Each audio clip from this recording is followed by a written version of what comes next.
The news কাউন্টার.এ আপনাদের আরও একবার স্বাগত। রাজ্যের গণতান্ত্রিক সহনাগরিকেরা অনেকেই জানতেন যে যাদবপুর থানার পুলিশ দক্ষিণ কলকাতার এপিডিআরের সংগঠক রাজা সরখেলকে যাদবপুর থানায় ডেকে পাঠিয়েছে যাদবপুর বিশ্ববিদ্যালয়ের সাম্প্রতিক কিছু অপ্রীতিকর ঘটনার পরিপ্রেক্ষিতে। এখন মুশকিল হচ্ছে যে রাজা সরখেল ঘটনাগুলো যখন ঘটেছিল তখন ঘটনাস্থলে আদৌ উপস্থিতি ছিল না। ঘটনা ঘটে যাওয়ার পর যখন আহত ছাত্রটিকে হসপিটালে নিয়ে যাওয়ার প্রয়োজন হয়, অ্যাম্বুলেন্সে করে যখন তাকে নিয়ে যাওয়া হচ্ছিল, তখন সেখানে খবর পেয়ে মানবাধিকার সংগঠনের একজন দায়িত্বশীল সংগঠক হিসেবে রাজা সরখেল সেখানে উপস্থিত হন। পুলিশ রাজা সরখেলকে ডেকে পাঠিয়েছিল। রাজা সরখেল আগেই জানিয়েছিলেন যে আজকে তিনি যাদবপুর থানায় যাবেন। তবে রাজা সরখেল একা যাননি, বিভিন্ন মানবাধিকার এবং গণতান্ত্রিক অধিকারের কর্মীরা রাজা সরখেলের সঙ্গে যাদবপুর থানায় যান, মিছিল করেই যান। রাজা সরখেলকে দীর্ঘক্ষণ জিজ্ঞাসাবাদের পর শেষ পর্যন্ত যাদবপুর থানার পুলিশ তাকে ছেড়ে দিয়েছে। রাজা সরখেল দীর্ঘদিন বললে কম বলা হয়, 10 বছর বিনা অপরাধে জেলে কাটিয়ে এসেছে। বিনা অপরাধে কথাটা যে আমি বলছি সেটা আইনত প্রমাণিত, কারণ রাজা সরখেলের বিরুদ্ধে যে রাষ্ট্রদ্রোহের মামলা এনে আনা হয়েছিল, সেই মামলা হাইকোর্টে বেকসুর খালাস হয়েছে।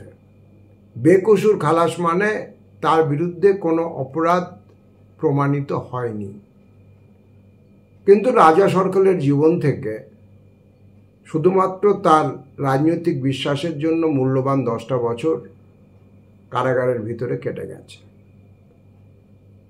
এহেন রাজা সরখেলকে ওই 2-1টা খুচরো থানার পুলিশের নোটিশ দিয়ে ভয় দেখানোর কোনো যথার্থ আছে কিনা সেটা পুলিশের অভিজ্ঞ কর্তারা আমার থেকে ভালো জানবেন। তবে গণতান্ত্রিক শিবির থেকে যাদবপুর থানাকে এবং কলকাতা পুলিশকে ধন্যবাদ জানানো হয়েছে। তার কারণ তারা যেভাবে একের পর এক গ্রেপ্তারি করছেন বা নোটিশ পাঠাচ্ছেন, তার প্রতিক্রিয়ায় এবং ধারাবাহিকতায় রাজা সরখেলকেও যে আপনারা নোটিশ পাঠিয়েছিলেন, সেজন্য আজকে যে প্রতিবাদ মিছিলের ডাক দেওয়া হয়েছিল, তাতে রাজ্যের সবথেকে পুরনো মানবাধিকার সংগঠন, সম্ভবত আমাদের দেশেরও সবথেকে পুরনো মানবাধিকার সংগঠন স্বাধীন ভারতের এপিডিআর এর 2টি গোষ্ঠী, এটা দুর্ভাগ্যজনক সত্যি যে এই মুহূর্তে পশ্চিমবঙ্গে এপিডিআরের সংগঠনটি 2টি ভাগে বিভক্ত হয়ে গিয়েছিল। সেই 2টি গোষ্ঠীর কর্মী এবং সমর্থকরা, যেহেতু রাজা সরখেল এপিডিআরের দক্ষিণ কলকাতার সংগঠক, আজকে দীর্ঘদিন বাদে এপিডিআরের বিভক্ত হয়ে যাওয়া 2টি গোষ্ঠীর কর্মী এবং সমর্থক এবং নেতৃত্ব, তারা দলে দলে মিছিলে সামিল হয়েছিলেন এই অন্যায় গ্রেপ্তারি এবং হুমকি নোটিশের বিরুদ্ধে। সেদিক থেকে দেখলে এই দিনটা রাজ্যের গণতান্ত্রিক মানুষের কাছে খুব কাঙ্ক্ষিত দিন ছিল, যেটা এই মুহূর্তে সময়ের দাবি হিসেবে রাজ্যের গণতান্ত্রিক মানুষ চেয়েছিলেন যে এপিডিআর আবার আগের মতো একটা ঐক্যবদ্ধ সংগ্রামী সংগঠনের চেহারায় পৌঁছক। সেদিক থেকে পুলিশ প্রশাসন মানবাধিকার সংগঠনের পক্ষে, মানবাধিকার আন্দোলনের পক্ষে কাজ করেছে বলে মানবাধিকার কর্মীরা অনেকে মনে করছেন। এবার আমি আমার মূল প্রসঙ্গে আসি। সেটা হচ্ছে যে প্রশাসন হয় ভয় পেয়েছে, না হলে প্রশাসন এবং বিশেষ করে পুলিশ প্রশাসন ইচ্ছাকৃতভাবে বর্তমান মমতা ব্যানার্জি সরকারকে ডোবানোর পথে নামছে। বিশ্ববিদ্যালয় বা কলেজে বিক্ষোভ, ছাত্র আন্দোলন, ঘেরাও, এমনকি মন্ত্রীর গাড়ি ঘিরে বিক্ষোভ, কোনোটাই বেনজির অগণতান্ত্রিক কোনো কর্মসূচি নয়। কোনো স্বনিযুক্ত মুরব্বীরা দেখলাম জ্ঞান দেওয়ার চেষ্টা করছেন, বলছেন কোনো দেশে থাকতে গেলে আইন মেনে চলতে হবে। আমি জানি না এরা কোন বিশ্ববিদ্যালয় কোন কলেজে আইন পড়ে এসছেন। ভারতবর্ষের সংবিধান মানুষকে অধিকার দিয়েছে গণতান্ত্রিকভাবে বিক্ষোভ দেখানোর, গণতান্ত্রিকভাবে সমবেত হওয়ার। এমনকি আরজি কর আন্দোলনের সময় সুপ্রিম কোর্টকে পর্যন্ত মন্তব্য করতে হয়েছে আমাদের পশ্চিমবঙ্গের প্রশাসনের কথা মাথায় রেখে, যে যাতে এই আন্দোলন অর্থাৎ অভয় আন্দোলন যখন চলছিল সেই আন্দোলনের পথে প্রশাসন কোনো প্রতিবন্ধকতা সৃষ্টি না করে। অর্থাৎ যারা আইন মেনে চলবার জন্য জ্ঞান দিচ্ছেন তারা এটা খেয়াল রাখছেন না যে সংবিধান মানুষকে অধিকার দিয়েছে গণতান্ত্রিক আন্দোলনের পথে থাকবার। এখন বিষয়টা হচ্ছে যে যদি গণতান্ত্রিক আন্দোলনের ক্ষেত্রে কোথাও তরুণ রক্ত বা তরুণ ছাত্রছাত্রীরা এক্সেস কিছু করে থাকে, সেটাকে অ্যাড্রেস করবার জন্য গণতান্ত্রিক ডেকোরামটাই কাঙ্ক্ষিত। বাস্তবে যেটা দেখা যাচ্ছে, মমতা ব্যানার্জির প্রশাসন যেটা করছে, ইতিমধ্যে সাহিলকে গ্রেপ্তার হয়েছে। সাহিল ছাড়া পেতে না পেতেই দর্শনের প্রথম বর্ষের একটি বাচ্চা ছেলে উজান, সম্ভবত ভালো নাম একটা অন্য কিছু আরো আছে, তাকে গ্রেপ্তার করা হয়েছে। তারপর আজকে আমি খবর পেলাম যে এপিডিআরের অন্যতম পুরনো সংগঠক গৌতম আচার্যের কন্যা মেঘবালিকা আচার্য, যে না তো যাদবপুর বিশ্ববিদ্যালয়ের ছাত্র, না সেদিনকার ঘটনাস্থলের 100 কিলোমিটারের মধ্যে উপস্থিত ছিল, তাকে যাদবপুর থানা নোটিশ পাঠিয়ে দিয়েছে। তার অপরাধ সম্ভবত এটাই যে এক, তার বাবা এপিডিআরের কর্মী, দ্বিতীয়ত সে যাদবপুরের ঘটনা ঘটে যাওয়ার পরবর্তী 2-1টি প্রতিবাদ মিছিলে সামিল হয়েছিল। এবং তাকে যে ভাষায় নোটিশ পাঠানো হয়েছে মনে হচ্ছে ভয়ঙ্কর কোনো সন্ত্রাসবাদীকে নোটিশ পাঠানো হচ্ছে। একটি বাচ্চা মেয়ে পড়াশোনা করে, তাকে পুলিশ নোটিশ পাঠিয়ে দিচ্ছে। অনেকে যেটা বলেন যে মমতা ব্যানার্জির ভয়ঙ্কর হট সেন্স আছে, অর্থাৎ মাটিতে কি ঘটতে চলেছে এটা তিনি আগাম বুঝতে পারেন। আমার এখন ঘটনা পরম্পরা এবং কাজ কারবার দেখে মনে হচ্ছে যে বিরোধী দলনেত্রী মমতা এবং শাসক মমতা, 15 বছরের পুরনো শাসক মমতার সঙ্গে কোথাও একটা বড় গ্যাপ হয়ে যাচ্ছে। আজকে মমতা ব্যানার্জি সম্ভবত রাজনৈতিক বোধের থেকেও বেশি নির্ভর করছেন তাকে ঘিরে যে স্তাবকরা থাকে এবং বিশেষ করে আইএএস আইপিএসরা তাকে পরামর্শ বুদ্ধি দেন, তাদের কথার উপর বেশি নির্ভর করছেন।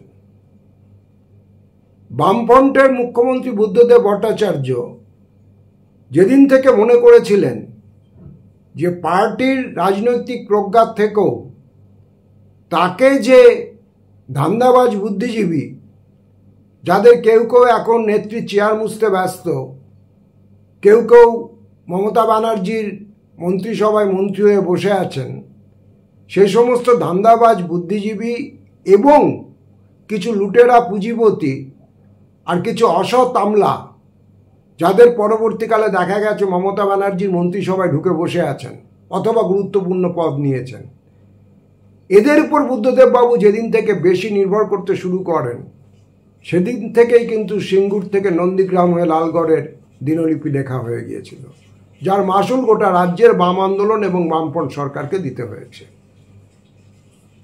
আমার আজকে মনে হয়েছে যে রাজনৈতিক কুশলী মমতা বন্দ্যোপাধ্যায়কে আমি অন্তত চিনতাম বিরোধী নেত্রী হিসেবে, তার কাছে অন্তত এই বোধটা থাকতো যে একটা ঘটনাকে কেন্দ্র করে কিছু বাচ্চা ছেলে মেয়েকে যদি দিনের পর দিন পুলিশ লকআপে ঢোকানো হয়, কোনো বাচ্চা মেয়েকে যে ঘটনাস্থলে উপস্থিত নেই তার বাড়িতে পুলিশ নোটিশ পাঠিয়ে দেওয়া হয়, আগামী দিনে সামগ্রিকভাবে কি পরিস্থিতি হতে পারে। আমি যে মমতা ব্যানার্জিকে চিনতাম বিরোধী নেত্রী হিসেবে, তার অন্তত এইটুকু বোধ ছিল, জোর করে যদি মানুষের কাছ থেকে জমি কেড়ে কোনো প্রকল্প করতে যেতে হয়, যদি দলীয় নেতাদের রাত অবধি থানায় বসিয়ে রেখে তথাকথিত সালিসির মাধ্যমে গ্রামবাসীকে কার্যত রক্তচক্ষুর সামনে দাঁড় করিয়ে রাজি করাতে হয়, যদি কোথাও প্রকল্প করতে গিয়ে প্রযুক্তিবিদ, ইঞ্জিনিয়ার বা প্রকল্পের সাধারণ কর্মীর থেকে বেশি পুলিশ বা আধা সামরিক বাহিনী মোতায়েন করতে হয়, তাহলে বুঝতে হবে যে সেই শাসক গ্রহণযোগ্যতা হারাচ্ছে।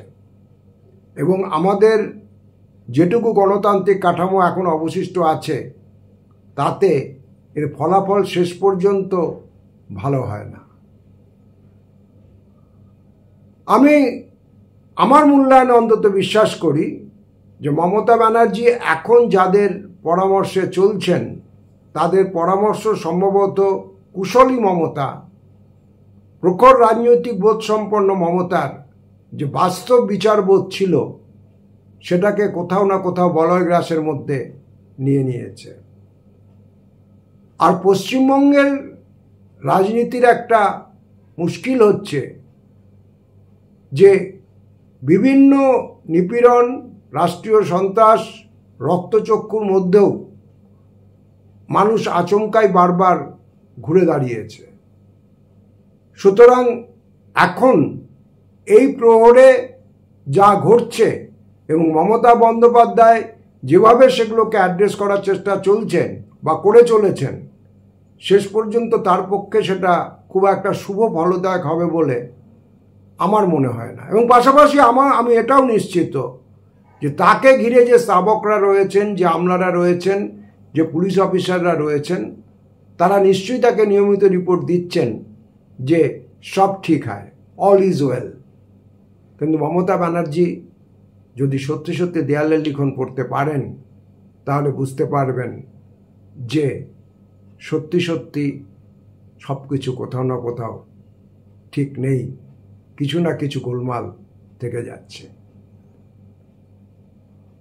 আপনারা আপনাদের কি মতামত, আপনাদের যা চিন্তাভাবনা আমাদের কমেন্ট বক্সে অবশ্যই শেয়ার করবে, জানাবেন।